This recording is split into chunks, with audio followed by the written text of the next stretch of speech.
Catholic খ্রিস্টানদের প্রধান ধর্মগুরু পোপ ফ্রান্সিস মারা গেছেন। সোমবার তিনি মারা যান বলে নিশ্চিত করেছেন ভ্যাটিকান। খবর বিবিসির। ভ্যাটিকানের একটি ভিডিও বার্তায় তার মৃত্যুর কথা জানানো হয়েছে। বলা হয়েছে, স্থানীয় সময় সোমবার সকাল 7:35 তার বাসভবন কাসা সান্টা মার্টার শেষ নিঃশ্বাস ত্যাগ করেছেন তিনি। দীর্ঘদিন ধরে শারীরিক সমস্যায় ভুগছিলেন রোমান ক্যাথলিক গির্জার প্রধান। মৃত্যুকালে তার বয়স হয়েছিল 88 বছর। বিবিসি বলছে, ইস্টার উদযাপনের পরদিনই মারা গেলেন এই ধর্মগুরু। আগের দিন রোববারই তিনি মার্কিন ভাইস প্রেসিডেন্ট জেডি ভ্যান্সের সঙ্গে দেখা করেছিলেন।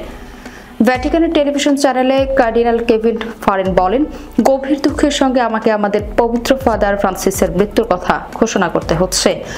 বিবিসির প্রতিবেদনে বলা হয়, তিনি ছিলেন 74 সালের পর প্রথম নন ইউরোপিয়ান পোপ। 741 সালে সিরিয়ার বংশোদ্ভূত তৃতীয় গ্রেগরির মৃত্যুর পর রোমে আর কোনো নন ইউরোপিয়ান পোপ আসেনি। তিনি ক্যাথলিক গির্জায় সংস্কার কখনো বন্ধ করেননি। তারপরও তিনি সকলের কাছে জনপ্রিয় ছিলেন। পোপ ফ্রান্সিস দীর্ঘদিন ধরে অসুস্থতায় ভুগছিলেন। দুটি ফুসফুসে নিউমোনিয়ায় 5 সপ্তাহ হাসপাতালে চিকিৎসা নেওয়ার পর তিনি গত 23 মার্চ ভ্যাটিকানে ফিরে আসেন। পোপ হিসেবে দায়িত্ব নেওয়ার 12 বছর পর দীর্ঘ সময় হাসপাতালে চিকিৎসাধীন ছিলেন তিনি। চিকিৎসকরা প্রথমে একটি জটিল ব্যাকটেরিয়া, ভাইরাস ও ফাঙ্গাল শ্বাসনালীর সংক্রমণ শনাক্ত করেন। পরবর্তীতে যা দুটি ফুসফুসেই নিউমোনিয়ায় রূপ নেয়।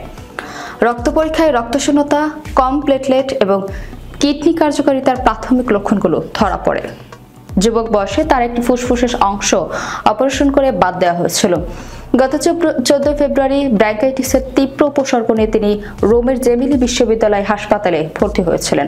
2013 সালের 13 মার্চ পোপ নির্বাচিত হন জর্জ মারিও বারগোলিও।